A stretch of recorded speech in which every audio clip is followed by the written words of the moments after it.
with what CL was talking about, caucus and assembly.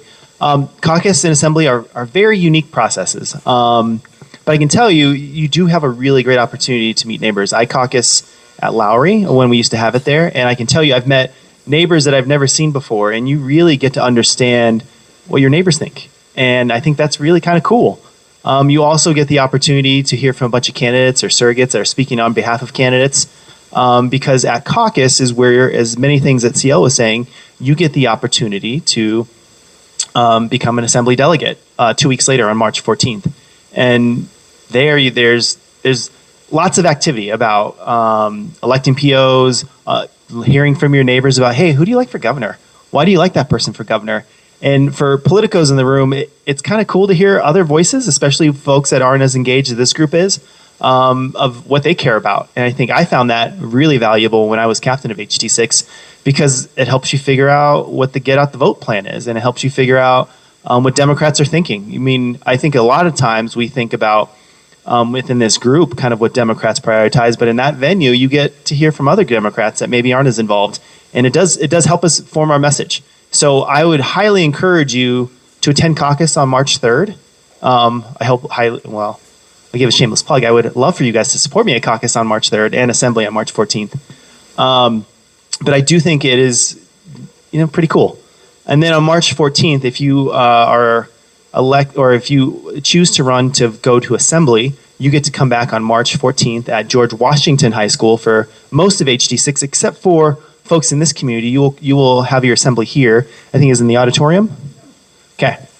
You'll have the assembly in the auditorium, and that is when you're most likely going to see surrogates from candidates. I have to be at my own assembly at George Washington High School, so I will try to make it over here, but I probably, just the logistics of that is always kind of a tough time on that day. But typically candidates will give speeches or surrogates will give speeches, and you get to vote and help get somebody on the ballot. You're getting the speech now. I can give you my speech if you'd like. You want to hear it? All right. Well, wow, it's really off the cuff. Typically, I have a whole month to prep for this. But I think, so when I first ran, as many of you know, I've been involved in HE6 for a long time. I have been the co-captain, I've been the captain, and I always wanted to run and be part of public service, because in my time in the military, I realized it is policymakers that can really make a difference. And there's three things I always told everyone that I talked to. One, I would be accessible. Two, I would tell you the truth, even if you didn't like the answer. And three, I'd fight like hell for you and your family. And I think I've done each one of those things in my year and a half at the legislature. In my first year, I talk a lot about Tabor. And I was the only legislator since Tabor has passed to bring affirmative legislation to challenge the constitutionality of Tabor. We had one of the most amazing hearings, and I think we had almost 100 witnesses talk about why Tabor is bad. And I get to sit through a lot of hearings, and maybe I'm biased, but I thought that was one of the most it was just a high level of discussion about what we want to prioritize as a state, how we want to fund ourselves, what are our priorities, and it was great. And I really wish it would have gotten a vote, but we're making progress. I came before and I talked about, if you are just persistent and you keep pushing on those things that your community cares about, you can make a difference. In this past year, I have heard both the governor candidates talk about reform to Tabor. I've heard the Speaker of the House, who was not a fan of my resolution to challenge constitutionality of Tabor, talk about how we need to change Tabor. It is becoming a normal part of a conversation, especially in the Capitol building, of, hey, we have a system that is antiquated and we can do better. We can do better for all of us who care about access to healthcare, about whether our kids and grandkids are having great quality public education, why we still need higher education in the state, and all roads lead to Tabor. So I've done exactly what I promised this group I would do, lead on that issue. I was also able to get DPS teachers a $2,500 pay increase for the next 5 years without raising any taxes, but adjusting the way we portion our money in a very smart way that protect retirees and current teachers at the same time. And that makes a tangible difference, because I talk a lot. Thank you. If I'm not talking about Tabor, I'm talking about how it is vitally important that if you live in this district, that you can continue to live in this district, that your family can buy a house down the street, and finding any way you can to decrease or help people live to adjust to our cost of living is really important. So that $2,500 for DPS teachers and staff was huge. That bill had died 3 years, and I took it up, and like I said, I fought like hell for it. I was running around the floor when the bill was getting ready to die, going back between a drafter, and we got it across the finish line, and that was a tangible result for our community. I also was able to implement a $5 million community-based mental health program for veterans. As many of you know, I am the deputy commander of my unit until October 1st because I have submitted my retirement paperwork. So I will get to join the ranks of the folks at Windsor Gardens. So hopefully on October 1st, all goes well and I will retire with over 20 years of service in the Air Force. But it was that experience being a deputy commander of my unit where we had someone commit suicide, where I realized that there is a gap because if you are relying on the VA to get mental health care, if you have to wait 6 or 8 months, that is not health care. If you're experiencing a mental health crisis, you need it now, and we need to provide resources for it, and I was able to pass a bill to do that. I was also able to pass a bill to allow our kids, especially kids in the LGBT plus community, get treatment here in Colorado. If you had a high need for psychiatric care, we didn't have facilities necessarily that could meet that need. And as a state, what we had to do was send those kids to places that didn't honor who they were, places like Mississippi and Alabama, and away from their support structures and their families. And I was able to pass a law that enabled us to, when we're building that new mental health facility on the west side of town, provide the care for those kids that we need in this state. So that was also incredibly important to me. Thank you. And last year, I also closed the secondary gun show loophole. I don't know if you remember me talking about this last year, but we've done a great job with reducing gun violence. We've done a great job with closing the original gun show loophole. But what we are starting to see is a secondary one, where those transactions that were usually happening in the gun shows were happening in the parking lots. So I passed a bill last year that was able to close that loophole. We put cameras in the parking lots. We required people who are having gun shows to have liability insurance. We required them to have a security plan. And we made it really difficult for those counties who did not want to comply to have to comply. Because if you're buying a weapon at a gun show in Denver or Douglas County, that impacts our community and we needed to address that. So I did that as well. Thank you. I also worked incredibly hard on earned wage access, and that did not get across the finish line. But earned wage access, for those of you who don't know, it's a new financial technology product that allows working people to access the pay that they have already earned but have not yet been paid. So think of your gig worker, think of your Uber driver, think of your person who just needs to take another shift because they had a flat tire and they need to pay for that. There are transactions happening in this state that are unlicensed and beyond our current regulations for the Attorney General to go after them. It was incredibly contentious last year because people just fundamentally disagree on what this service is, but I take the approach, people are doing this service. These are working people. 60% of the people who are using this service were women. A lot of them were single women, and when they put in why they were using this service, they were putting things down like childcare and diapers. And recently what we have seen is they're now putting down food. Because with the federal government pulling back on SNAP benefits, people are using these services more frequently because they don't have to take out a personal loan. They don't have to use a high interest credit card. They are just asking for an advance on their pay through these services. And if you're going to do that, these are the exact people who do not need to get screwed by fly-by-night operations that are messing with people's pay. And we need to regulate that. And I'm having that bill come back again because that's vitally important to me. It'll be heard next Thursday, and I hope we have a much better result because we have really, really doubled down on disclosures. We've doubled down on consumer protection. We've doubled down on making sure that if you are going to use one of these products, it's safe, it's structured, and people who are offering it can be held accountable. And thank you. It pains me to think that we killed that bill last year and we let these transactions keep going for another year unregulated and allowing those people to be at risk. And that is just unacceptable, and hopefully that can pass committee next year. So what am I doing this year on your behalf? Whoa, a lot. Earned wage access is coming back, like I just mentioned. I'm also running a bill. It's called the Asset Act. So one thing that was surprising to me is a lot of older adults who are 65 and older either know or have been victims of financial scams. And that has become more and more advanced with the use of AI. So the problem we are trying to solve for is you or your friend getting a call out of the blue, a very convincing call at that, saying, hey, I know your grandson is on spring break in Tijuana, and he was just arrested. If you send $30,000 to Moldova, I can get him out tonight. And people, and they're incredibly sophisticated scams. But what we found is on the back end, the financial institutions, the banks and credit unions, they can see the fraud happening, but they are hesitant to reach out because of the liability that they would suffer. Now, if they were an investment advisor, they could do that. But since they're just a bank or credit union, they cannot.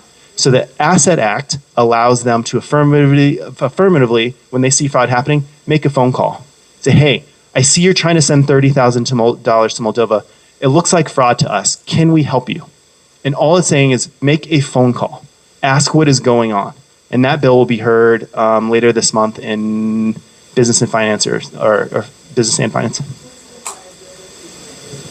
So take for example, if you are a bank or credit union and you see a large sum of money going somewhere, that could be a down payment for a house. So they don't want to stop that transaction because you could mess up that transaction and then become civilly liable for it. That's what this bill is going to allow them to do. It will affirmatively allow them to intervene when they see fraud happening or suspect fraud happening without the fear of having liability. Because if they can make the phone call, then they make the phone call. That's what they should be doing. My third bill is advanced transmission technologies. Who here has seen their energy prices rise over the last few years? I talk a lot about how Colorado is going to see a doubling in their electricity usage in the next 5 years. And we have a perverse incentive in Colorado that if you are a regulated utility, it's much easier to build a new power line and then go to the PUC and ask you to pay for it. It's really easy because you know they're going to have to build more power lines. I am pushing forward a bill with the majority leader to ask these regulated utility companies to consider whether advanced transmission technology could meet their needs and not just build a new power line. Now, this has been an incredibly sensitive issue because I want to make sure that those union jobs and working people who are helping with those power lines have protection too. So we have been working a lot and doing a lot of stakeholdering and making sure that we can find that right balance between making sure the regulated utilities aren't just putting up new power lines because they need to, because I think it'll really help. The other bill that I have not yet introduced is, again, for our friends in the LGBTQ+ community. If you decide that you want to show the world who you are and you're doing this at work, then you should get some legal protection. You should not be in fear of being who you are and losing your job. So we are pushing forward some legislation in that space as well. So you'll be seeing that later this month.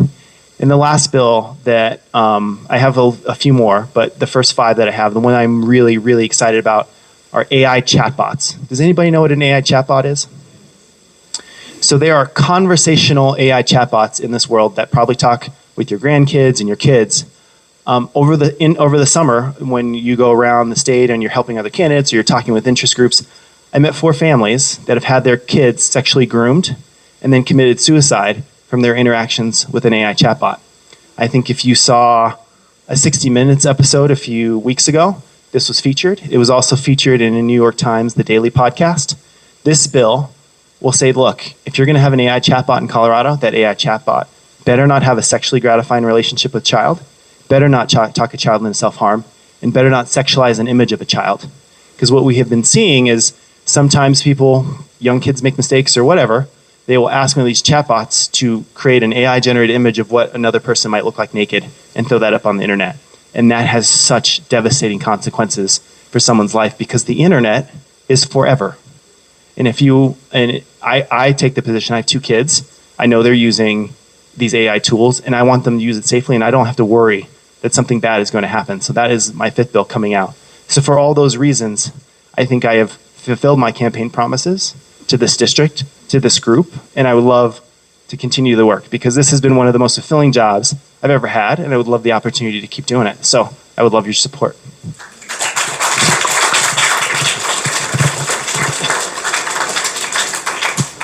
He knows I adore him. Any questions? Yes, sir.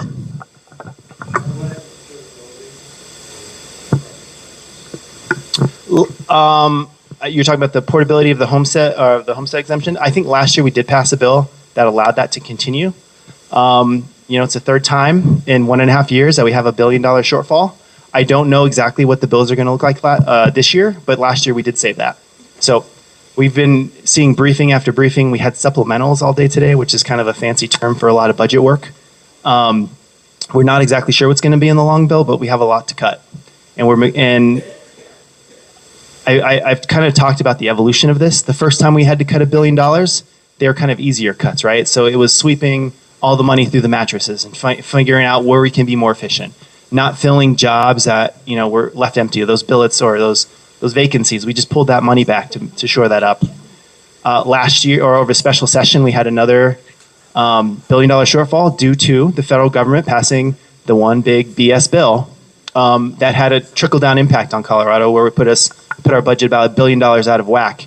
So we were getting rid of tax credits, and one thing. Again, my guerrilla campaign against Tabor, I passed a bill over special session that raised $250 million by selling tax credits in the future on the concept that I will give you $1 credit tomorrow if you give me 80 cents today. And the beautiful part about this is that tomorrow we are going to be over the Tabor cap. So it is my guerrilla campaign of anything I can do to undermine Tabor, because we need to pay for health care today. We need to make sure our books are balanced today. And we can worry about being over the Tabor cap tomorrow, because that money was going to go out anyway, but I wanted to go out in ways that helped this community. So I passed that over special session. And then this year, man, the cuts are going to be hard. We have already got briefings from the Joint Budget Committee that there are no more easy cuts. It's just going to be painful. It's going to be hard, and we need to be patient to see what they can come up with.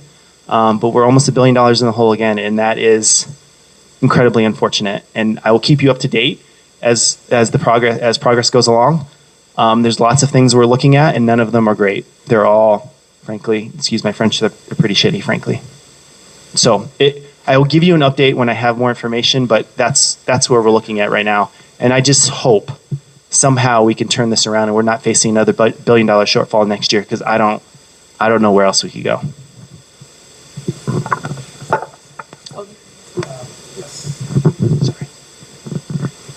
So is part of this year's $1 billion shortfall the money that Trump just said that won't be coming to Colorado? Or is that in addition to? That's part of it. I think a lot of the way we balanced the budget was we're counting on those federal funds coming in. And if you've read the news, every time you turn around, the federal government is taking grant money from Colorado. They're taking this from Colorado. But I think the biggest driver in this year's budget is the uptake in Medicaid. We're seeing Medicaid services and the inflationary rate that those services cost exceed our projections.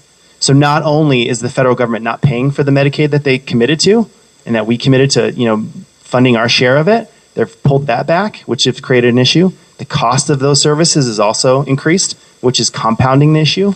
So a lot of that, but that budgetary strain is in the Medicaid space. And why does that matter to this group?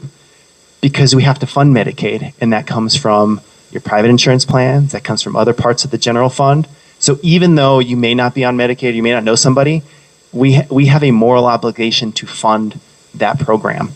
And we have to take from where we can, and it's causing a trickle down effect, or a trickle around effect, I guess.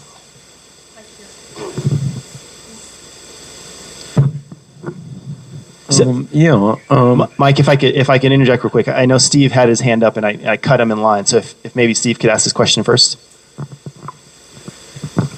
Yeah, I've read some stuff about our property taxes are going to go up. I know the legislature has worked on that issue in the past. Ever since we got rid of Gallagher, it's been something that the legislature works on. So, with all the other budget problems, how might this be affected? I haven't seen the exact issue of the property taxes coming up. I suspect they are. I also suspect your insurance costs are going up, whether that's car insurance or home insurance. And I have a Senate bill coming over that's going to try to help address some of that stuff. But what we have been seeing is getting creative about how we can fund affordable housing and reduce some of this stuff. And one thing that people really like to do is increase taxes on property and different things. And I have a tough time with that. I don't necessarily oppose, I don't oppose affordable housing. I think it's great. I live in Lowry. I've seen what it can do to that community. I've seen what housing somebody does changes the trajectory of their life, but we have to be careful about how we fund it. we have to be really thoughtful about the legislation that passes. One, can it be implemented? There was a bill, and what I'm talking about, there's a bill that I heard on Monday that I voted no on. And it had a very worthwhile goal of funding affordable housing, but there were problems with it. And the problems were it was not administrable. Like, you literally could not figure out how to assess a fee on a vacant house. You couldn't figure out how to do it. It was very difficult. The treasurers had a difficult time. If your city did it and your county didn't, there was a lot of, it was hard. So this is really kind of in the weeds type of thing. They're also changing and bringing amendments while they were in the hearing, which is a signal to me that it was just not ready. There's so many problems with it. And I would also say there wasn't a carve out for apartments. So if they were vacant apartments, they could be charged a vacancy tax. And what we're seeing trend across Denver is that there's high vacancy of apartments. That's because we built a lot, people are leaving the state, and there's vacancy there. And there was not protection for that, which means if there was an assessed vacancy on an apartment, that would get spread out and people's rents would go up. That is counterintuitive to my view of being able to have a lower cost of living. So I couldn't support that bill. And it was controversial, but again, I told you I would tell you the truth. There were problems with that bill, and I could not get there. Yeah. Mike, sorry. Go ahead, Mike. Yeah, I know this is maybe more a question for the Attorney General, but I'm not sure when they're going to be here. So when funds are being withheld selectively from only certain states and not from others, and any reasonable individual would probably tend to believe it's being wielded punitively. Is there room there for lawsuits? Yes, and we funded them. So last year, it was very controversial. It almost came down between party lines, between Democrats and Republicans. But there was a bill that came across that gave the Attorney General's office increased budget for the specific purpose of funding lawsuits to get our money back. As many of you know, Colorado is a fairly wealthy state. We are a donor state, which means we pay more in taxes than we receive back in federal benefits. And when those federal benefits are being withheld, we need to act. And we didn't have the money for it, so we made a special appropriation to increase the Attorney General's budget to file those lawsuits to get our money back. And he has been incredibly successful at doing that. It's one of those, you spend money to get your money back. It's weird, but we did it, and it's been working. Would Yes. you repeat what you're going to do to Excel? Are you going to close them down? No. I'm not closing down Excel. I'm asking them to be thoughtful. I'm asking them not to just assume that they can go to the PUC and have you guys pay for things that they may not need. And I want them to plan in advance whether or not an advanced transmission technology, and if you don't know what that is, there are technologies out there that can essentially maximize the electrons that are going through our current lines, either dynamically or just by time of day. There's different technologies that can do that can meet our needs, and I'm asking them to consider if one of those makes sense before they build one. Do we have another one?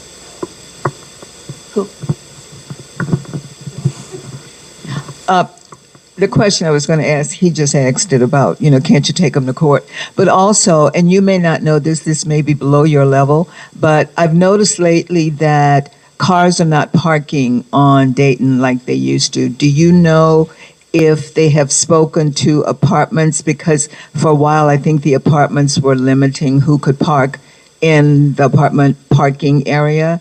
And I know there was some conflict about whether apartments could do that or whatever. Do you know anything about that? You know what I do know is when you've been around long enough that you've heard this issue. So I remember a few years ago, this issue came up where people felt very unsafe on Dayton because there were a bunch of cars parked and I think it had to do with the apartment complex over there, either limiting the spots or charging for spots. And I think Amanda Sawyer had done some work in that space. You'd have to ask Amanda. Yeah. It's a city issue. But I do remember it. I remember it being something of concern for this community, for sure. Any other questions? Yes, I'm just All right. wondering, since I'm new to this area, to this community, I wonder if you might share with us a little bit of what your background is and what committees you serve on in the legislature. Well, I'm going to use your hat as a segue. I see that you are wearing a Falcons established 1954 United States Air Force Academy hat. You're a graduate, sir. No, my granddaughter is currently a cadet, All right. and so I get the hat. All right. Well, I had the privilege of attending the Air Force Academy in 2006. So this is where I get my 20 years. I've also served as admissions liaison officer for East Denver, so I may have been talking to your granddaughter at some point. So my background is I'm from a military family. My father is from Guam and my mother is from Puerto Rico. They have both recently passed, which makes me the most responsible grandchild. So I'm responsible for all of the family events. I remember many of you I was talking to many of you about how I had to run around finding pastelas or for plantains for a pastelas party because I had 30 members of my family coming to my house because that's what you do when you're the most responsible grandchild. So that's where my parents are from. My father served in the military, so did my grandfather. I was really inspired by their service, and I didn't have any money, and I had a great opportunity to go to the Air Force Academy, so I took it. I graduated in 2006. I deployed to Iraq, Afghanistan. I did a year of counterterrorism work in Colombia. I deployed to Kuwait, and before going to Syria, I decided I had enough deployments, so I used my GI Bill and I went to law school, and then I went into the reserves. So I bounced around the reserves for a few years. I went to law school. I'm an attorney in town. I'm at the end of my military career. I have two amazing kids. They're now 10 and 7, which is interesting, especially the 10-year-old, because he's getting to that stage where he doesn't quite like me as much anymore, and I embarrass him. And the 7-year-old is perceptive enough to know this, so he just sneaks right in and says, "Dad, I still love you." So the dynamic between those two is getting trickier. But they're wonderful, and they go to DPS public schools, and then my wife is a sleep doctor at UC Anschutz. So we got a lot going on, but this is wonderful to be part of this community and to be your representative, frankly. Oh, and my committees. So last year I was on energy environment. I got a promotion. I'm now the vice chair of business and labor, and I still sit on the finance committee. And then I'm the chair of the tax task force, but we didn't have enough money, so it has never met. So I'm the chair with no committee. But I also sit on the committee for legal services. So this provides essentially anytime the state gets sued, we get consulted. Anytime there's legal issues with the bills that we pass, we get consulted on that too. So we meet about monthly. We have another meeting later this month. So those are committees I sit on. And questions?